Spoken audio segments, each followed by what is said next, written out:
Professors are staring at stacks of perfectly formatted, flawlessly grammatical essays.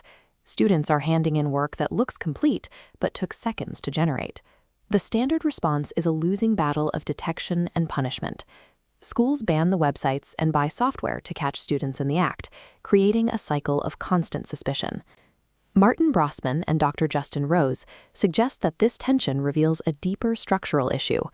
Artificial intelligence has exposed that many traditional assignments were measuring the wrong things all along. If a language model can satisfy a test or a paper with zero effort, the assignment no longer requires visible human thinking to complete.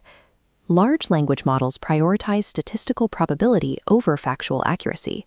They predict the next most likely word based on patterns in their training data, which allows them to deliver false information with the confidence of an expert. This slide shows the transparency standard Brossman uses. It lists the specific research tools used, but concludes with a hard boundary. Every piece of content was personally reviewed. AI drafted, a human decided. Integrating these tools starts with this boundary. The software creates a starting point, but the educator's judgment remains the filter for what is actually used in class. By maintaining control over every final decision, the educator ensures that the standard for mastery is set by their own expertise rather than the limitations of the tool.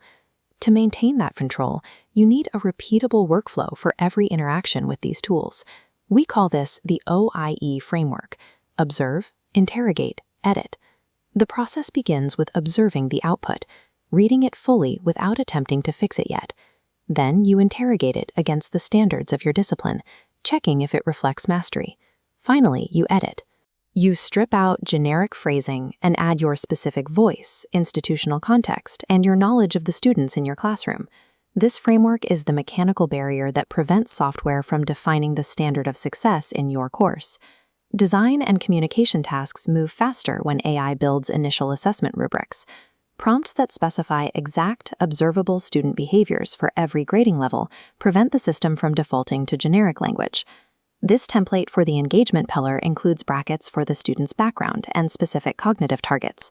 Providing this context allows the tool to generate structured active learning moments instead of random activities.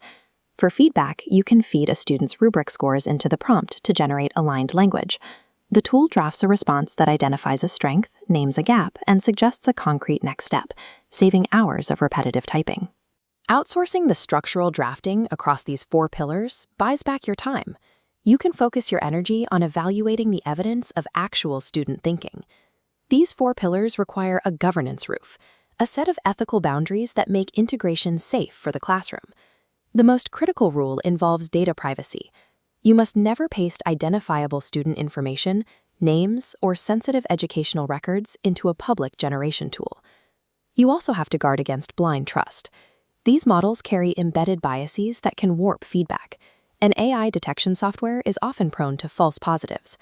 They are signals for a conversation, not reliable evidence for a verdict. The system only remains safe if the educator acts as the ultimate investigator.